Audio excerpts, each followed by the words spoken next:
Brief IA, capsule numéro 11. 3 hommes, 30 ans de recherche ignorés, un prix Nobel en 2024. Et sans eux, pas de chat GPT, pas d'IA générative, pas de révolution algorithmique. Yann LeCun, Geoffrey Hinton, Yoshua Bengio, les 3 pères de l'IA moderne. 3 noms que tout dirigeant doit connaître. Pas pour la culture générale, pour comprendre pourquoi l'IA d'aujourd'hui fonctionne comme elle fonctionne et pourquoi elle va continuer à progresser. Geoffrey Hinton, britannique, professeur à l'Université de Toronto. C'est lui qui a cru au deep learning quand tout le monde pensait que c'était une impasse. Dans les années 80 et 90, pendant les hivers de l'IA, quand les financements s'arrêtaient et que les chercheurs abandonnaient, Hinton continuait. Il croyait que les réseaux de neurones artificiels pouvaient apprendre des représentations complexes du monde si on leur donnait suffisamment de données et de puissance de calcul. Tout le monde lui disait qu'il avait tort. Pendant 20 ans, en 2012, son équipe a créé AlexNet, l'algorithme qui a écrasé la concurrence au concours ImageNet et prouvé que le deep learning fonctionnait. Du jour au lendemain, tout le monde voulait travailler avec Hinton. Google l'a racheté pour 44 millions de dollars en 2013. En 2024, Hinton reçoit le prix Nobel de physique pour ses travaux sur les réseaux de neurones artificiels, la consécration suprême, 30 ans après avoir été ignoré. Mais voici ce qui est remarquable. En 2023, Hinton quitte Google. Il veut pouvoir parler librement des risques de l'IA sans contrainte d'entreprise. Il dit publiquement qu'il regrette une partie de ses travaux, pas parce qu'ils étaient faux, parce qu'ils ont créé quelque chose de trop puissant pour être contrôlé facilement. C'est le père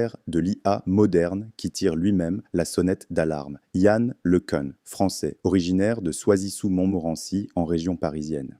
Directeur scientifique de Meta AI, considéré comme le père des réseaux de neurones convolutifs, les algorithmes qui permettent aux machines de voir et de reconnaître des images. Sans LeCun, pas de reconnaissance faciale sur votre téléphone, pas de détection automatique des objets dans les voitures autonomes, pas de contrôle qualité par vision artificielle dans les usines. LeCun est aussi la voix la plus optimiste et la plus provocatrice de l'IA. Il pense que ChatGPT et les LLM actuels ne sont pas la voie vers l'intelligence générale. Il pense que l'IA va encore évoluer radicalement. Et il n'hésite pas à le dire publiquement, même quand ça dérange. C'est important pour vous en tant que dirigeant. Quand le directeur scientifique de Meta, l'un des hommes qui comprend le mieux l'IA au monde, dit que les modèles actuels sont limités, ça signifie que ce que vous voyez aujourd'hui n'est qu'une étape, pas une destination. Yoshua Bengio, Canadien d'origine française, professeur à l'Université de Montréal, le plus discret des 3, mais pas le moins important. Bengio a contribué de manière fondamentale aux algorithmes d'apprentissage profond.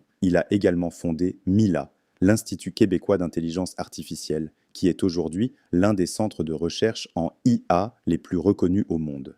Le Canada est devenu une puissance mondiale en IA en grande partie grâce à lui. Comme Hinton, Bengio s'inquiète des risques de l'IA. Il est l'un des signataires des lettres ouvertes appelant à ralentir le développement de l'IA pour mieux en contrôler les risques. Il passe une partie significative de son temps à travailler sur la gouvernance et la sécurité de l'IA. Ce que vous devez retenir de ces 3 hommes en tant que dirigeants. Premièrement, les grandes innovations viennent de ceux qui persistent quand tout le monde abandonne. Hinton, LeCun et Bengio ont cru au deep learning pendant 20 ans de scepticisme général. Dans votre organisation, les idées les plus disruptives viennent rarement des personnes les plus visibles. Elles viennent des profils qui pensent différemment et qui persistent. Deuxièmement, même les créateurs de l'IA s'inquiètent de ce qu'ils ont créé. Hinton et Bengio tirent la sonnette d'alarme. LeCun dit que les modèles actuels sont limités. Ce ne sont pas des technophobes, ce sont les personnes qui comprennent le mieux l'IA au monde. Leurs mises en garde méritent d'être prises au sérieux. Troisièmement, l'IA n'est pas terminée. LeCun le dit clairement, ce que vous voyez aujourd'hui n'est qu'une étape. Les modèles vont continuer à évoluer. Ce qui est impossible aujourd'hui sera trivial dans 2 ans. Construire votre stratégie IA sur les capacités actuelles des modèles sans anticiper leur évolution, c'est une erreur stratégique. Vous écoutez Brief IA. Retrouvez toutes nos capsules sur vos plateformes d'écoute habituelles. Prochaine capsule, l'effet ChatGPT. Comment un produit grand public a forcé les boardrooms à agir.